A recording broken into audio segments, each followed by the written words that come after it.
What's up, guys? This is episode 23 of the Last Pick podcast. I'm your co-host, Leighton. I am Peyton. Today we talk some college basketball, talk some Indiana Bears, Seahawks getting sold after a Super Bowl win. And we did a little NBA mock draft since we got such a good class this year. That was about it. Hope you guys enjoy. All right, guys, episode 23. 23 Bron episode. Brian. Or Jordan episode, but more Bron episode. What'd you do this weekend? I worked, watched some sports, watched some basketball, watched some curling. Curling? Because curling is always on. It's the Olympic sport that never finishes. I think they do the ending ceremony. I'm pretty sure it keeps going. Is it curling like the one like that takes the longest to train for? Out of like, other than like, I heard like skiing and like snowboarding, obviously, and like figure skating and all that stuff, but like out of stuff like the luge and the skeleton. I heard most of them, they only have like 3 years of experience for the bobsled events. They're like the best luger, but like who else will do the luge? I know, nobody in the world. You just got to be fast. And skeleton, isn't skeleton or is it two-man luge or two-man skeleton where you're just I don't even know what the differences are. Wiener to butt? Yeah, where you're just like laying on each other. Yeah. On some sus. Yeah. TS. Yeah. What'd you do? I played disc golf too. That's about it. What'd you do? Where'd you play disc golf? Played at Walker Park, Lake Fayetteville twice, and Damn, you played a lot. Farmington. Yeah, get my rounds. All on Saturday or Friday? Thursday and Friday. Okay. Yeah. Yeah, I just went fishing with my dad's friends in Missouri on Lake Taneycomo and did not catch a single fish. No fish? No, they had already caught the night I got there, Friday night. So 2 nights ago. They had already like fried up their fish that they caught. So I just ate it. It was gas. So they caught a lot? They caught a decent amount. Not their best year. It's like a yearly thing that they do, but Saturday was their last day of like fully out on the water. Yeah. And I casted a total of 5 times. Yeah. And then we just tied up all 3 of our boats and just talked for like 8 hours. Was it cold? No, they said it was like the warmest year they've ever had on the water. Oh, seriously? Dude, and this is freaky. Because they said it gets like 7 degrees out there. Dude, it has been a warm February. Well, they usually go like right after New Year's in January. Okay, yeah. But they didn't go till later this year. But the first night, Friday night when I got there, I got there, ate dinner, and then everyone was going to bed. And like 3 of my dad's friends was like, let's go on a night cruise, like out on the water. Yeah. And it was probably like 10 o'clock at night. So not too late, but we start going upstream, and it's like 40 degrees, and it starts hailing. Really? I'm gonna ask for the video from Neil. His name's Neil. He took a video of it. I'll have to ask for the video. It's crazy. Like they're all like, what is going on? It's like hailing, and it's 40 degrees outside. Did it hurt? Like if you couldn't look at it, or else it had to kind of. It was little tiny pieces, but it was like for 5 minutes straight just hail. Damn. It was weird, and then we got out of it, and the skies were clear as hell. Really? Yeah, it was like it wasn't a storm. It was just a little hail. Interesting. It was weird. Somebody cast a spell on you. It was my dad letting us know that he's there. Hey, yo, I'm here. I'm here, guys. He's the Iceman. That's sick. That's a new nickname. No, but it was good. It was a good trip. That's fun. So you gonna go fishing again soon? Yeah, I spent like $300 at Academy for this trip. $300,000 at Academy? Yeah, I bought waders and a new fishing pole and reel, and just like some fishing bait and stuff like that, and some other things. But it was all stuff I'm gonna use in the future. Yeah. All my fishing stuff's back at home, but I've never owned a pair of waders, and I've always wanted one, and they were cheap. So. Yeah. You gonna take it to Florida? We go to Florida? Probably not the waders. Will you be able to? Yeah, not the waders, but probably not my fishing pole either. Yeah. The fishing pole y'all will have to use there is gonna be Dylan's, because you need like a certain type of rail. Yeah. And Dylan doesn't. When we went last time, we don't take a pole. We just take the reel Oh, Because yeah. you can't take a pole with you on the airplane, so you just take the reel because it's like and just go buy one. Just go buy one. Yeah. We're catching a shark this year. We're going to do it. We caught one last year. We did catch, yeah. It was tiny. It was 6 foot, though. We're going to catch a 6 foot. The one we caught last year was probably like as wide as this table. Is that fair? That's probably fair. It honestly was probably a little bit longer than this table, I would say. I'd say it was a good 3.5 feet. But it was just a little like reef shark or something. Yeah, I don't know. I don't know my sharks. But I'm not a shark expert. It wasn't a hammerhead, I can tell you that. We will catch a 6 foot shark in Naples. Will we have to record a podcast in Naples? Yeah, I think I'm gonna be there for a while, to be honest. I mean, we might have to record one just like on a day because you're staying there longer than I am. Yeah. Yeah. That'd be kind of fun though. Yeah, we could do it on the beach. We could do it on the beach with the beach back. You'll be like in shorts. I'll have to be fully covered up. I mean, you might not be able to notice, but like I'm burned. Are you? Do you see it a little bit or does it look normal? Not really. I feel it like on my cheeks. You feel it? I burn. I'm a vampire, dude. I burn. I'm telling you, you just got to get burnt. You just got to get really burnt a couple times. No, because if I get really burnt, I start to blister. It's just something you have to go through. Okay. You just have to do it. I do it every year. I just get like super burnt like 1.5 times at the beginning of the year. I'm fine with getting my entire body burnt, but like my face. The face, dude, I'm not hurts. gonna lie, it sucks. It takes the energy out of you somehow. Exactly. Your face I'm really tired right now. I don't even look burnt, but like I feel it. No, I know what you mean. It sucks. And the sun was out for literally like 5 minutes into the day, and I just got burnt. Tell them the story about when we were in Florida and I got. Dude, yeah, we went to Naples like a year and a half ago, and everyone's out on the beach and all that, hanging out. Obviously, like we're getting burnt too, but not like bad. Like I usually get cooked, but like not horrible. Leighton comes out there for like literally 15 minutes, like 15 minutes max, with a long sleeve shirt on, like a hat, sunglasses, and comes and sits under the umbrella. He's under no sunlight, under the umbrella in the shade, long sleeve shirt for 15 minutes, and he was cooked. The rest of the trip, he was cooked. We got back to the house and I like took my like long sleeve off, and it was like tomato. It was. I don't get it. I don't even know how it was possible. I burn so easily. Like I stick my arm out when I'm like driving down the highway, and I'll get burned. Like if we take the blanket off of that window right there, you may get burned. Yeah, that's why the blanket's up there. We have no sunlight in our house. Because of me. I have to board up every window. We used to have a ring light, but we can't do it anymore. It's like the what's that movie where he boards up the house? I Am Legend. Yeah. We live in the I Am Legend house. No, it is like actually crazy though. Yeah, but you're right. I do need to just burn myself. That's what I tried to do while I was there, and it. You should just send it, and if it doesn't work, then.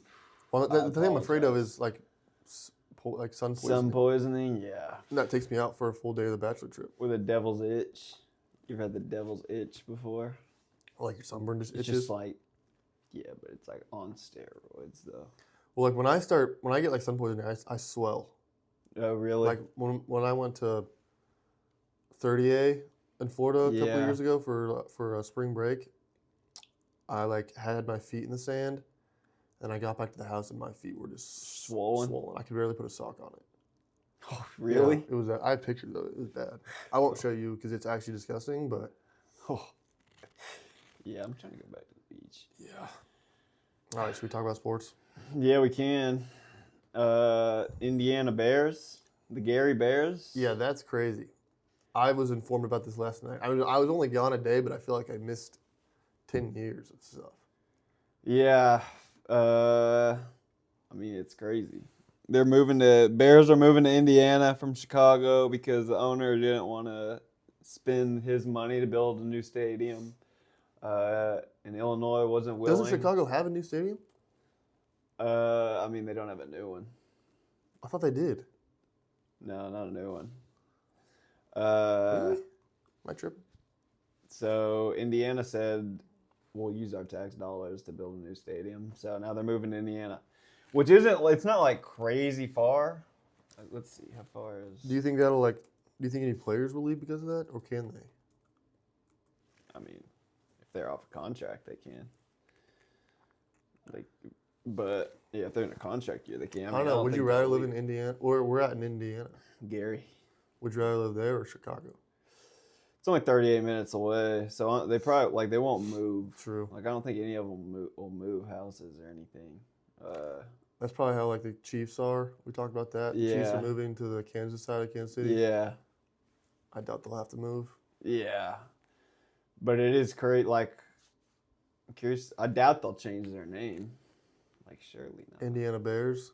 I don't know if that has a ring to it. Surely they'll keep it. They have to keep it. Chicago. What if they bring back the Indians? Indiana Indians? Indiana Indians. I wish. I like that mascot. I think the natives like it too. They did like it. They petitioned for it to come back. Yeah. That's crazy. The Washington Redskins. I was my favorite team name. I know, and the logo. And Florida State, whenever they have a Native American don't they student, still have it? Yeah, but whenever they have a Native American student out there riding on the horse with the spear, it's the coolest thing ever, dude. And I feel like it's representation for that community. The Indians, they're not even pressed about it. No. It's just white women. Have you seen that TikTok of the guy who's dressed up in a sombrero and has a fake mustache on him and a poncho on? Yeah. And he goes around to white people and he's like, "Is this racist? Is what I'm wearing racist?" And they're like, "Yes, that's not your culture." And then he goes to a Mexican suburb and they're like, "Oh, I like it." Yeah, I have seen that. Was probably racist. That was borderline. No, I don't care. If the Native Americans were offended by it, then change it. I'm down to change it. But they weren't. They weren't. Yeah. They liked it. That was their team. Now they just got to root for the football team. I don't know. Commanders. If the players don't mind it, then I don't mind it. But I feel like the fans will. Yeah. So the Chicago Bears are changing to the Gary Indians. And now it's just going to sound weird. I'm a fan of Chicago. I thought it means I'm a fan of Bears. I'm a fan of Bulls. And now it's just I doubt it will really change, to be honest. But yeah. Yeah, but the new stadium looks pretty sweet. The ideas for it. Let's see if we can find it. I wonder if Kansas City Chiefs have Kansas City Chiefs new stadium. What the heck? I mean, who knows if that's what they do, but wouldn't that be crazy? Whoa, it's elevated. Yeah, that cool. Would be nuts. But yeah, the Gary Indians, crazy stuff. I want to know how Chicago fans feel about this. Because, I mean, people are mad at the owner for not wanting to spend money for a new stadium, but it's he's worth $2 billion. But I mean, how much do y'all think it costs to build a new stadium? And this is just have enough liquid money just to build a new stadium. The Chiefs' idea. Oh yeah, that one's sweet. That actually is cool. It was housing next to it. I kind of like stadiums. They're trying to build stadiums around and build entertainment districts around it. Yeah, I kind of like that. Like the Cowboy Stadium, and they have Texas Live. Texas Live. Have you been there? I've never been inside Texas awesome. Live. No, I always went whenever Arkansas would play A&M. I'd always just go in.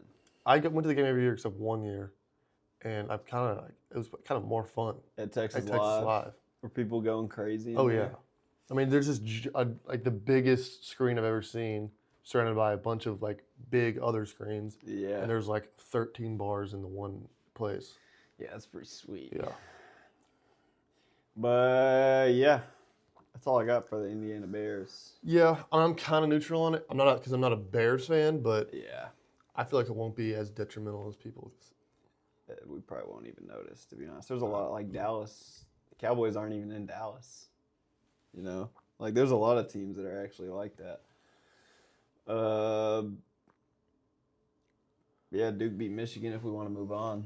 Yeah, it was a crazy day for college basketball yesterday. All the top 4 teams played each other. I missed all of it. The only ones I saw is Arkansas beat Missouri. Yeah, Arkansas. We'll talk about that in a second. Number 1 Michigan played number 3 Duke, and to be honest, I don't know why they played. At this point in the season, they literally just paused their conference to go play each other. So I don't know why. Was it not on schedule before?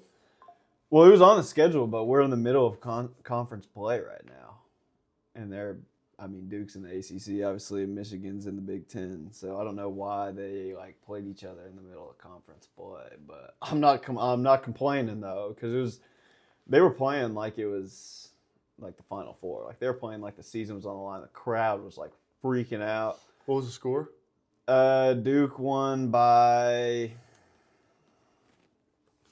I have a feeling we're not recording. I won't cut this out because. Okay, we are recording. I was tripping. Duke won by 5. Duke won by 5. Yeah, Cameron Boozer. I think he had 18, 10, and 7. That's not bad. Let's see how did I get that right? I did get that right. Yeah, he's just got a feel for the game that you can't teach. That usually big men don't have. It's usually the way that he sees the floor is usually kind of just like how a point guard would see the floor. How tall is he? He's 6'9". 6'9". Yeah, he played great. The Michigan bigs are dangerous. I mean, obviously, yeah, they kind of just funnel everything down to their bigs. But whenever you have Cam Boozer, he could play on the perimeter or inside. It's hard for them to. They can't defend on the perimeter as well as they can inside. So he does cause trouble, and he's such a good passer. He found a lot of people on some back cuts because he draws so much attention to himself. Elliot Cadeau, trash. I don't know. I'd be pissed if I was a Michigan fan. He played terrible. Do you think that'll change rankings? Yeah, I bet they'll just flip, to be honest. Or fall to. You think who'd be 2 then? Or who Arizona. Arizona. Houston is 2, but Arizona and Houston also played yesterday. Arizona won. Arizona won, so I bet Duke and Michigan will flip, and I bet Arizona and Houston will flip. So it'll go Duke, Arizona, Michigan, Houston? Yeah, that's what I think will happen. Yeah, I think that to be honest, I think Duke is the best team in the country, but if I had to place a bet on it, I think Michigan will win the national championship. Really? Yeah, because freshman-led teams don't win national championships, and Michigan is not a freshman-led team, and Duke is. Going into the season, I thought Iowa State could have won. Yeah, they just lost to. They lost to BYU last night too. There's a lot. Every time I turn on the TV, BYU is on national television, playing. I don't know if the Mormon listen. I know that they're good, and they have the best player in the country. I think I would take AJ DeBonta 1. Yeah, you're probably right. But I don't know if the Mormons paid for every single primetime nationally televised game or what. But every time I turn on the TV, it's BYU is playing somebody on national television. And it does help that they are a top 25 team. And pretty much every team in the Big 12 is top 25 team. So that's why. But yeah. Yeah, Michigan's probably, even after they lost last night, they're probably my favorite to win it all. Even though I think Duke is better. But Duke, something will happen, they'll lose. Freshmen, we saw Duke last year was the best team in the country, and it wasn't even close. Yeah. And they lost in the Final Four because they're just led by a bunch of freshmen. It was unfortunate. We're going to look back on that team and think, how in the world did they not win? Yeah, Cooper Flag's literally leading the Mavericks right now. Yeah, and Colin Kneppel is you could argue he's having a better season than Cooper Flag is. And they have Malawatch, who was 7'2". Yeah. They had so many dudes on that team. The list goes on.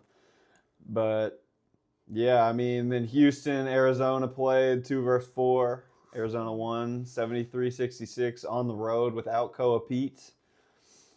Arizona's a team, too. They were clearly the best team in the country, and then they dropped a couple. So they moved down a little bit, but they're a team, too, that, they got a bunch of dudes that could all go. It's just hard to game plan for them because you don't know who's going to show out that night. So, and then Houston, I guess since I'm talking about all the top 4, I'll just go ahead and talk about Houston. Houston is solid. They're always just incredible at defense, but they're oddly, they're not they're usually just like menaces on defense. Like they're just far and away the best defensive team in the country. I wouldn't say that this year. Like I don't watch them and think like they're just the best defensive team in the country by far.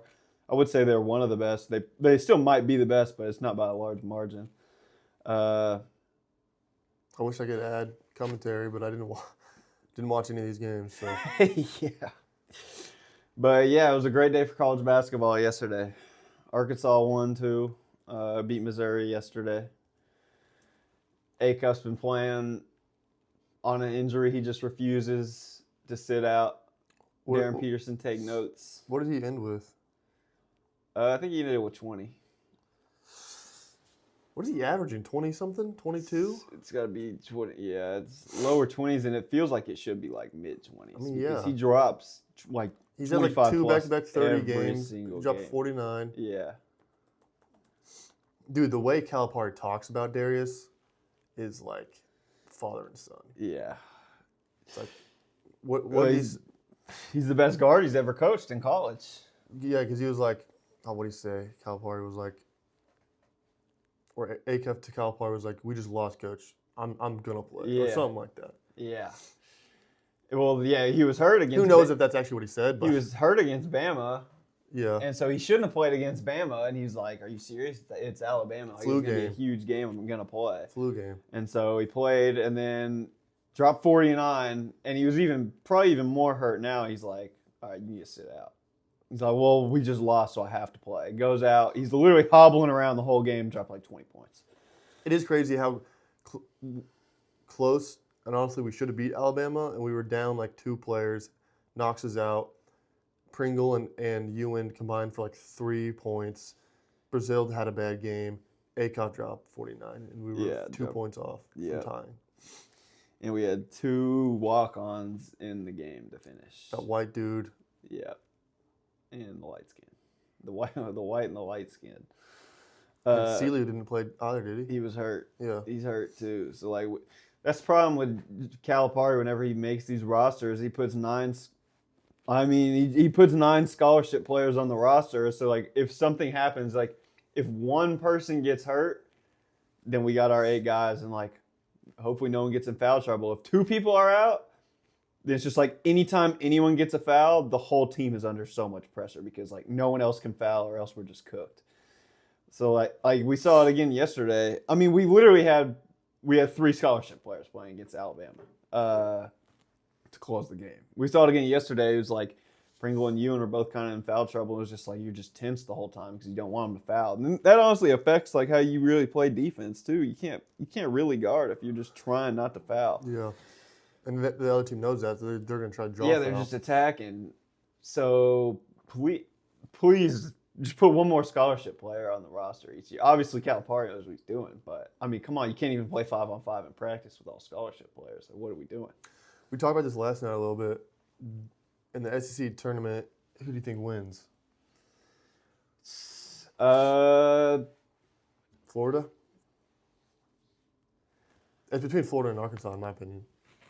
And Bama and Kentucky. Yeah, but I think you could take Kentucky out of that. I think they have a chance, but I don't think they're beating. I guess we lost them. So. And Tennessee's been playing well. I think realistically, Arkansas, Bama, and Florida. I think Tennessee, no, they're a good team, but. Yeah.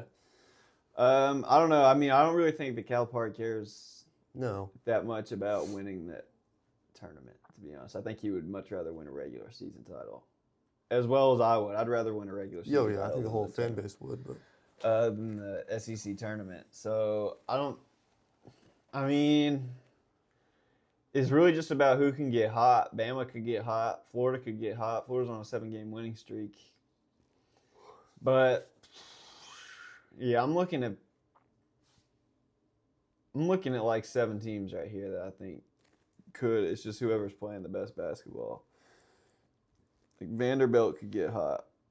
I mean, Auburn's going to be playing harder than everyone else because they're on the bubble right now. They're going to be playing, like, they might actually be playing for a spot, whereas Arkansas is like, we're secured, so we don't have We have 4 regular season games left, right? Yeah, we're getting close to the end. That's crazy. It feels like it just started. I know. We got A&M, and then Florida, at Florida, then Texas and Missouri again. I think we beat Missouri again. I think we beat Texas. I think we beat A&M. Florida's maybe. Yeah, I mean, I think we'll lose to Florida just because it's on the road. That we finished 23-8 if that went to plan. Yeah, we'll probably be like the first 5 seed on the board, which is a dangerous spot to be, knowing the history of 5 seeds. But yeah, I mean, yeah, Florida could win it, Bama could win it, we could win it, Tennessee. Okay, let me ask you this then: who do you think is the best SEC team in college as of right now? I think Arkansas is the best. But as of right now, I mean, we're like literally right now we're hurt. So I would say probably Florida. As of this very exact moment, is probably the best. I mean, they've won their last 7 games. Do you think Carter comes back at all? I have no idea. I mean, I hope he does. I really don't even know much about like his surgery and everything. I hope we just need more depth on the team. Like, we're down to literally 8 guys. Like, and you're gonna have a game in the tournament. If you want to win 6 games in a row, you're gonna have a game, or probably 2, or probably 3, where you're gonna have somebody in foul trouble, and you can't be doing that with 8 guys on the floor. Like, you want to be able to throw in guys based on matchups and based on like pace of play, and with 8 guys, and then you add into account a couple of them are in foul trouble, like you just have to make some lineups work no matter what. What was the starting lineup against Missouri? I was working the first half, but if I had to assume, it was Acuff, Billy, Trevin. Malik, Billy, Brazil, and Pringle. If I had to guess, with Ewan and DJ. I love Pringle, but why do we start Pringle over Ewan? I don't know. I like Ewan more than Pringle, to be honest. Same. Ewan, they both had I guess I didn't really catch all the Missouri game. I was out fishing, but yeah, I like Ewan more, but his play style. He does like the ball in his hands more than Pringle, so that could be why. He's better just off of pick and roll and a better lob threat. However, Ewan is actually a pretty good lob threat as well, but he does like to have the ball in his hands. I think Ewan plays defense better than Pringle. You think so? Yeah. Pringle. Yeah, I think our best defensive players are Ewan and Billy. Yeah, Billy for sure. DJ's not bad. And DJ. Yeah. Billy and DJ are our best 2 defensive players. It's just one of the things that pisses me off about Arkansas basketball, and it's continued to be a trend as long as I've been a fan, is we aren't good at defense. Like, we don't get rebounds. Yeah, I mean, I think our defense isn't terrible. Well, yeah, I mean, we don't get rebounds. We give up a lot of offensive rebounds. I mean, that's why Kentucky beat us, because they just got offensive rebound after offensive rebounds. Looked like the Lakers out there. Did you see that clip of the Lakers? I don't know. I just saw a clip on Instagram Reels the other day. It was like, Lakers, well, what is this? It was just they were just giving up rebound after rebound? No, they were just fondling the ball, throwing up things, throwing it to AR, throwing it to LeBron, throwing it to Luka. It looks like they were just children playing on a playground. Yeah. That's besides the point, but I mean, yeah, I think Arkansas, I like our chances to go far because it's like A-Cup is going to drop 25 every single game. And Billy he's scored 20 plus in 3 games in a row now. Do you think there's a chance we play Kansas again first or second round? No, there's not. We played them in the third. What round did we play them last year? We played them in third round. No, we played them first round last year. Yeah, Kansas. Then we played St. John. Yeah, we played them in the second round. The year before that, 3 years ago, and beat them, and we beat them in the Liberty Bowl. So basically, we own Kansas, and we beat them in baseball, which that's kind of beside. Nobody cares about that because that was like non-con. But it won't we can't play them unless we somehow both made it to the Final Four pretty much. What seed? What they're ranked? We'll probably both be like a 5 seed. Yeah. I mean, we'll see how they lose. They lose a lot of games too, but if they're on the line, if they're ever on the border of a 6 or a 7 or a 5 or a 6, then they'll get pushed to the better one. Yeah. But I can't wait to have them go into my Elite Eight, and then Darren Peterson just decides he's not going to play, and then they lose first rounds. That could so happen. Yeah. I'm excited for March Madness. Oh, I have too. There's so many good teams. There's like 10 teams that. This might be This is the best year This is the best draft class. This is a good class. This is a really good class. Yeah. Better than last year's. Yeah, it probably is better than last year's. It's the best one in a while for sure. There's a lot of just deep. It's just deep.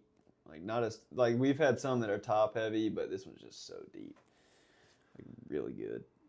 2018 was pretty good. Do you think it's the best freshman class we've had in a while? A true freshman class? Yeah, definitely. Definitely. There's so many guys that you could go with that, you wouldn't be wrong as of now picking.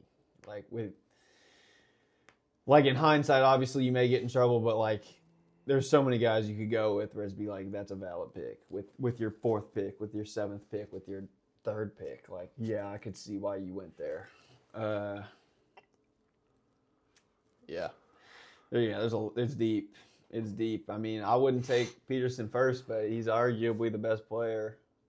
But I'm not drafting the guy that stacks up DMPs in college because that's the worst. That's the worst trait for the NBA. And if you're not playing in college, then you're probably not going to play in the NBA because it's socially acceptable not to play in the NBA. So yeah, which I hate. Yeah. So didn't they change those rules? I mean, last year and this year. Yeah. I mean, you can't win some awards if you have too many DMPs. Which is fine until you have an actual injury that takes you out for 20 games, and you actually play, you tough it out through the games that you are just kind of hurt, don't feel good, you go out there and play. So it sucks if a player's doing that, Jokic. I'm sure he's got some games that he doesn't feel good or something's hurting on him, but he goes out and plays anyway. But he had a real injury that took him out for 20 games, and now he can't really win. He can't win MVP if he misses one more game. So that's what I don't like. But I think. I mean, what was his injury report? Did that have anything to do with it? What do you mean? What I'm saying is, I'm gonna have a hard time getting this across because I'm mentally retarded. But I think if you don't have something on the injury report, how do I word this? Do you get what I'm saying? No, I don't. Not yet. I think I can. Okay. Let me think. So, how many games what exactly is the number of games you have to miss before you can't? I want to say it's 22. What I'm trying to say is if you're just not playing because you're not playing, you shouldn't be able to win whatever award that you're in the race for winning. But if you're if on the injury report you have an injury you can't play because of, and you said you tough it out for the games you can, then you should still. Yeah. That's what I'm trying to say. No, I agree. Yeah, I agree. It's just hard for them to determine yeah. Is he what's a real injury that he has to sit out for and what's not, Mental health. Because everybody's got something that they're sitting out. If they're sitting out, it's back spasms or sore knee. They got something listed, so it's just hard for them to determine what's valid and what's not. But I agree with you. In a perfect world, that's what it would be. Because Jokic should stack. Then he should have 8 MVPs by the time he retires, but he won't. But yeah. But it's looking up this is a great class. Speaking of draft class, they are trying to find a way to reduce tanking in the NBA. They proposed a bunch of new rules that we could discuss right here. Because it is like a lot of people don't really tap into the NBA until after the Super Bowl is over.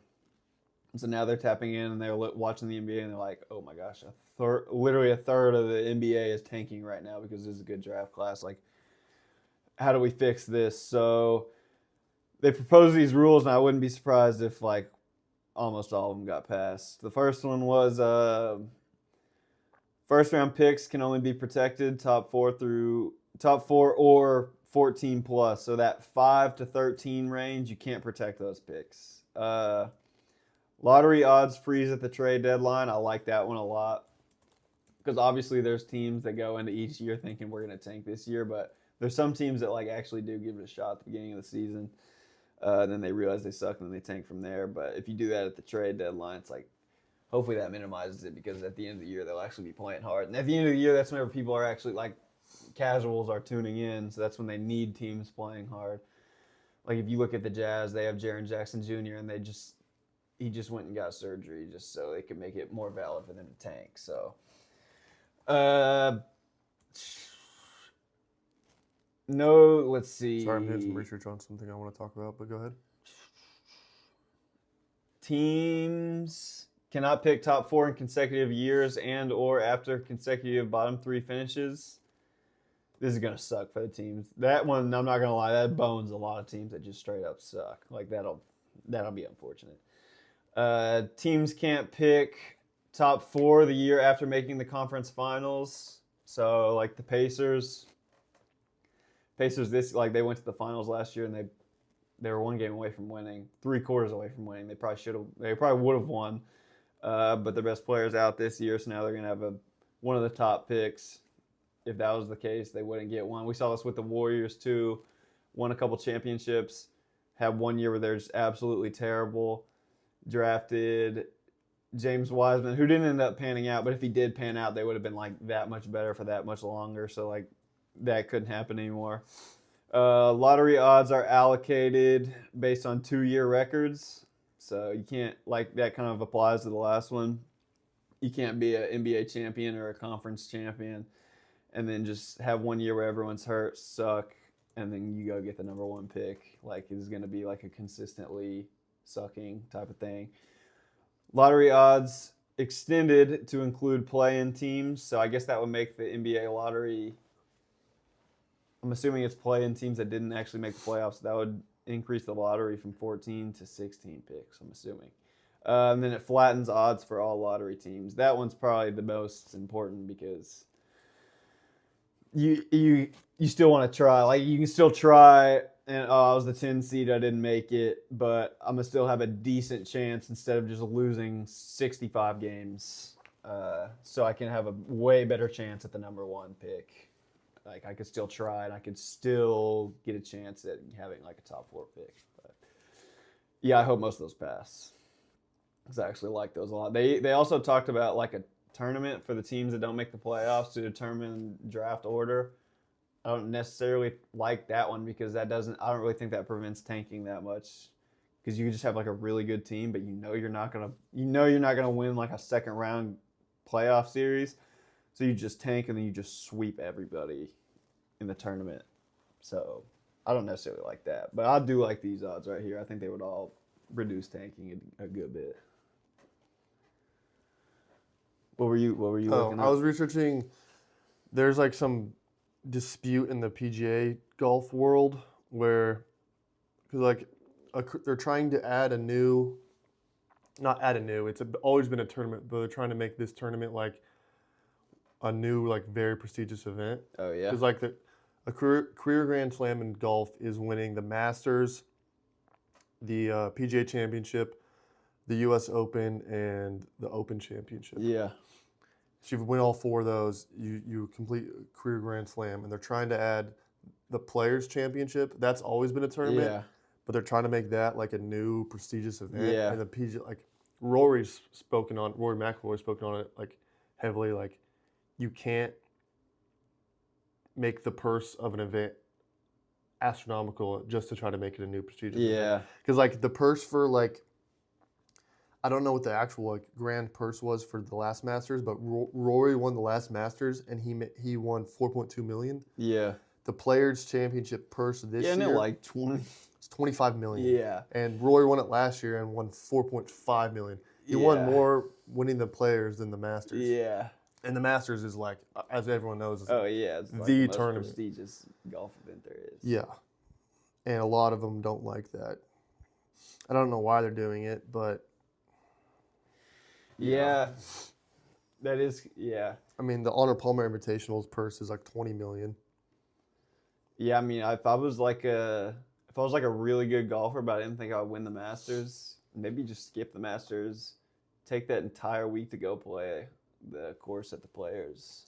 Well, the Players is before the Masters. Oh, I thought it was the week after. The Players is this year. It is March 12th to the 15th, and Masters is April 9th to the 12th. So it's like a month before. But I will be watching the Masters for sure. I'll probably watch the Players too.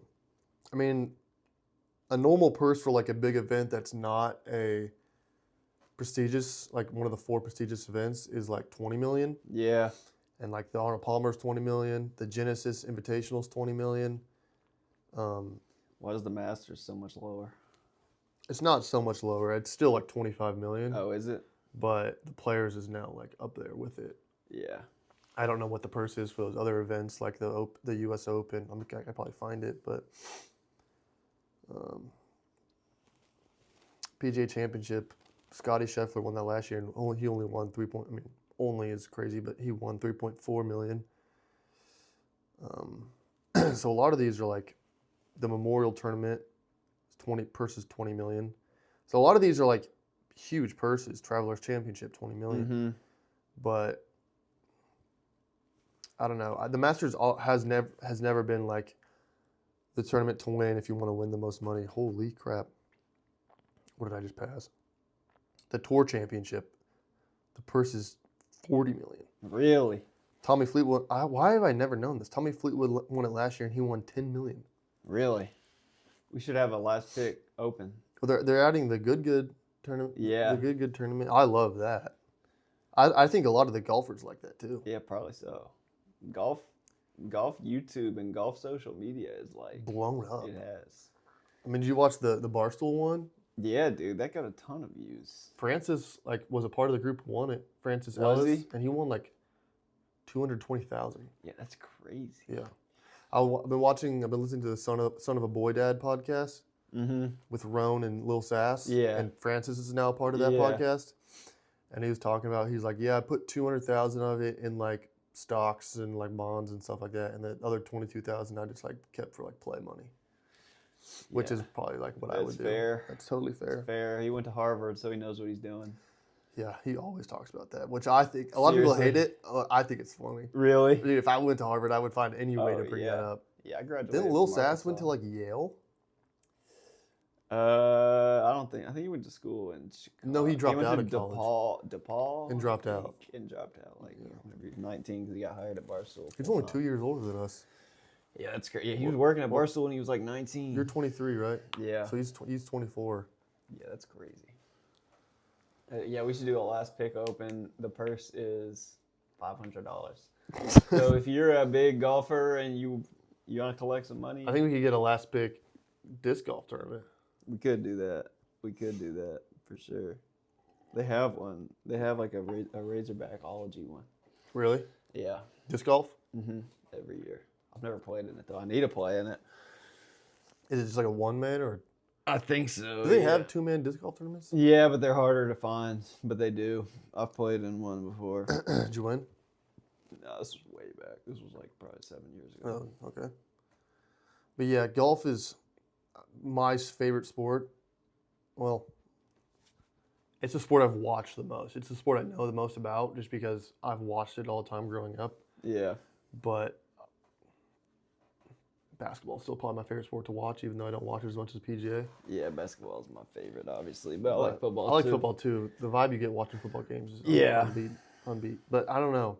There's something about watching golf, and I know a lot of people don't like it, but once you play a little bit of golf and get to the point where you can hit... Fun. Once you get to the point in golf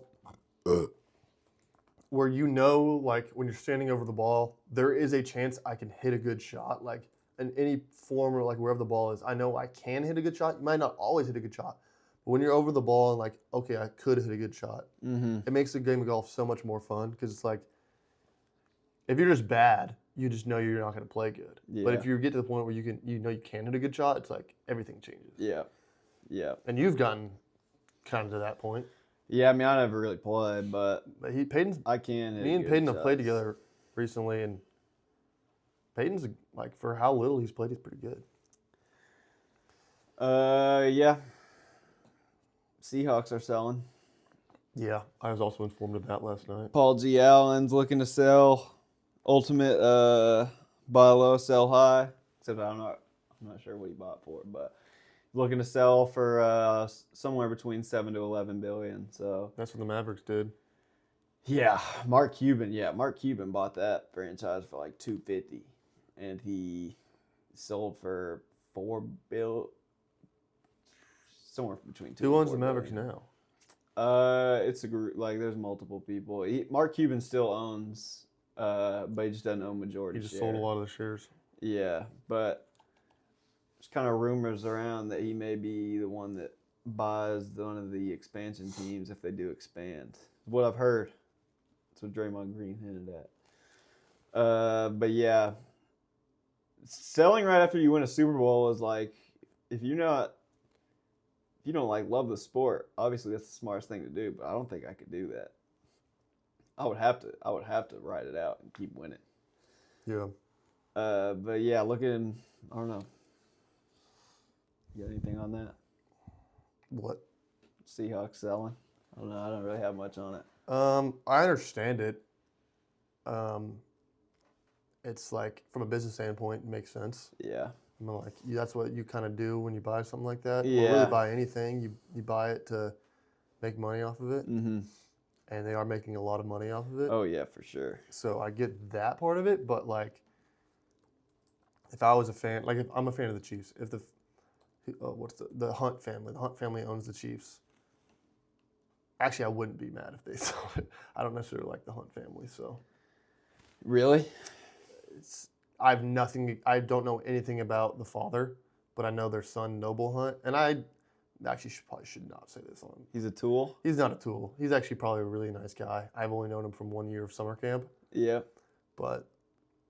And the only reason I didn't like him at summer camp is just because he was a better athlete than everybody there. He was a camp douchebag? No, he wasn't a douchebag. I don't want to put that out there. He was a nice guy. I've talked to him, but like, I've told this story to you, but I'll just tell it for the podcast. At Kanakuk at K2 every year at the end of your term, your cabin would do like a decathlon, and you'd kind of divvy up the events to people in your cabin. And then each camp counselor would do the decathlon solo. And so Noble Hunt wasn't a counselor. He was just a cabin. He was just a camper. And he decided he was just going to do the decathlon solo. And I think he dang near won the whole thing. Which, I mean, if I was that level of athletic ability. Sounds like he's got aura. He went on to play soccer at SMU. I'll take that back. He doesn't have any aura. SMU is one of the best soccer colleges. It's soccer, so. But no, I have nothing against the guy. I don't know. Noble's father, I'll have to look him up. He just looks like a robot. Yeah. I'm pretty sure his daughter's like a cheerleader for the Chiefs. Robot that makes some bread for sure. This is them with Travis. That's the guy who owns it. That's Noble. Yeah. That's his daughter, or that's his wife, and that's his other daughter. Yeah. I don't know. I probably shouldn't have said any of that, but it's whatever. They're going to come after us. They're going to sue us for defamation. Sue me. For everything we got. All 3 jerseys off. I'll just hire Zach Hatfield. Yeah. Or Grace Mays. Well, what? Good luck on that case. No, Grace, you'll be an amazing lawyer. I know you will. Zach will be, if we get hurt while they're suing us, then Zach's got us for sure. Is that what kind of lawyer he is? He's a workers' comp lawyer, okay. Yeah. What does Grace want to be? I have no idea. I have no idea what Grace wants to be. If I was a lawyer, I'd be like Saul. Better Call Saul. Better Call Saul. I don't know what he did or what kind of lawyer he was. Me neither.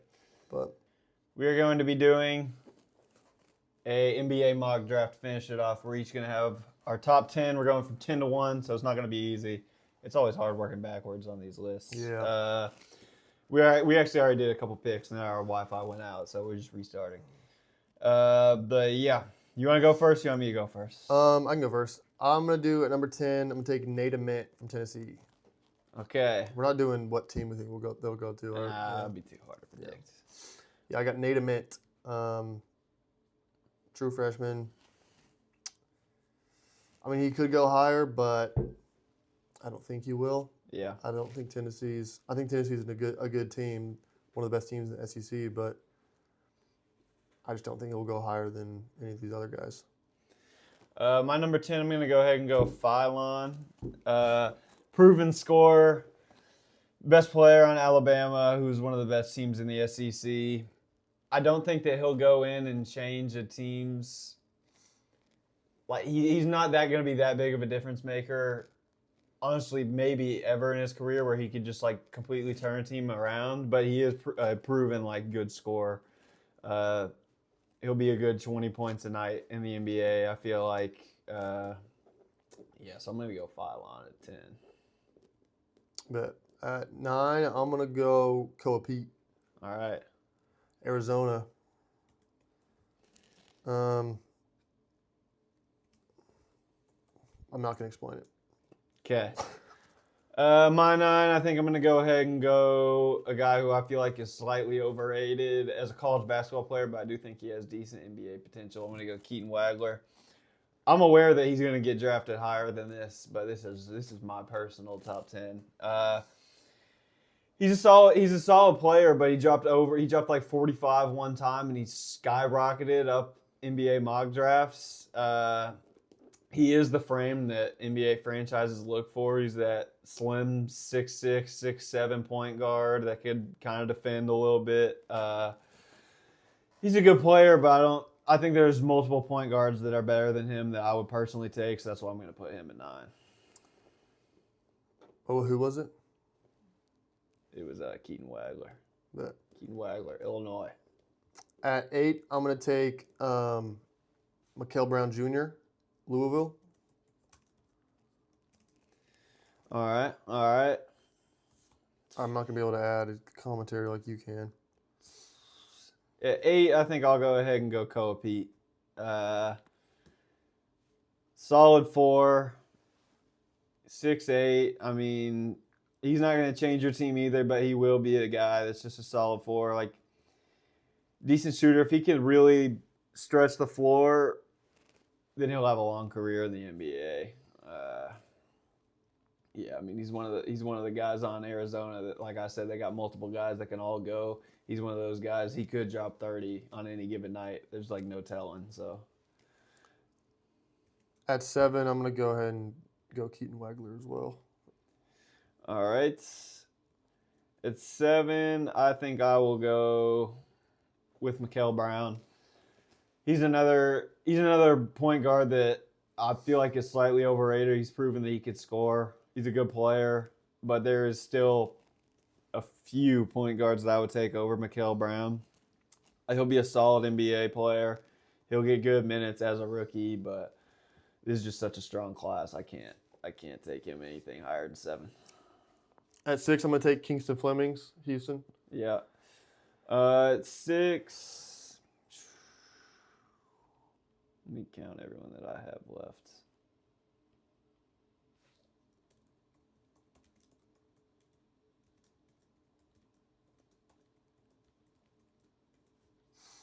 Yeah. All right. At 6, I'm gonna go ahead and I'll take Kingston Flemings as well. Like this class is just so point guard heavy. Kingston Flemings, he's leading Houston. He really could do it all, to be honest. He's like just a really solid player all around, solid point guard. It's hard for me to put him above Acuff because whenever they battled it out, Houston did win, but I felt like Acuff played better.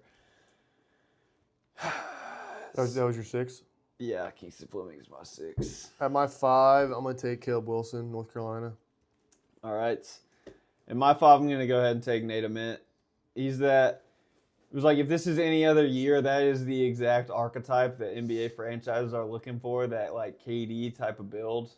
You know, that 6'10" to 7 foot range where they can handle the ball and they can stretch the floor and they can shoot like a small forward or even like point guards type of skill set. That's like what NBA teams look for. That's been the build that they've been looking for the last 15 years, where they've just been drafting players with that build off pure raw potential. And he doesn't only have potential, he's actually proven this second half of the season that like he can actually go. So I'm going to take him at my, what was that, 5? Yeah. At 4, I'm going to take Darius Acuff Jr. All right. Arkansas. Wait, no, I think that was that our 6? I think that was our 6. The last one was Oh, yeah. Okay. Shoot. So 5. At 5, I'm going to take, no, I already said Caleb Wilson, North Carolina. Was he your 5? Yeah. And then my 4 is Darius Acuff Jr. Arkansas. Okay. All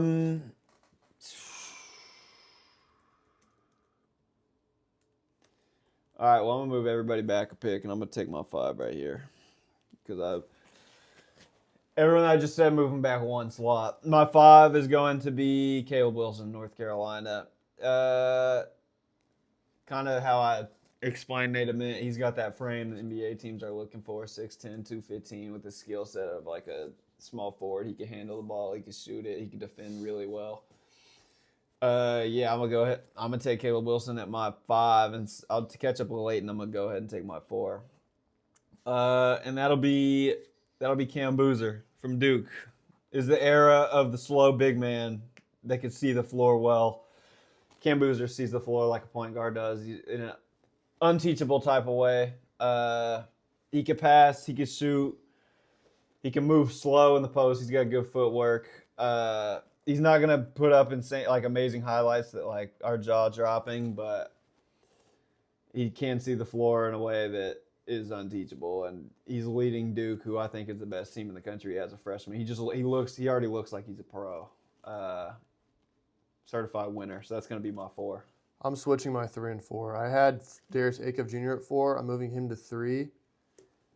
And I'm putting Darren Peterson at 4. Yeah. And then Darren Peterson 4, Darius Acuff Jr. 3.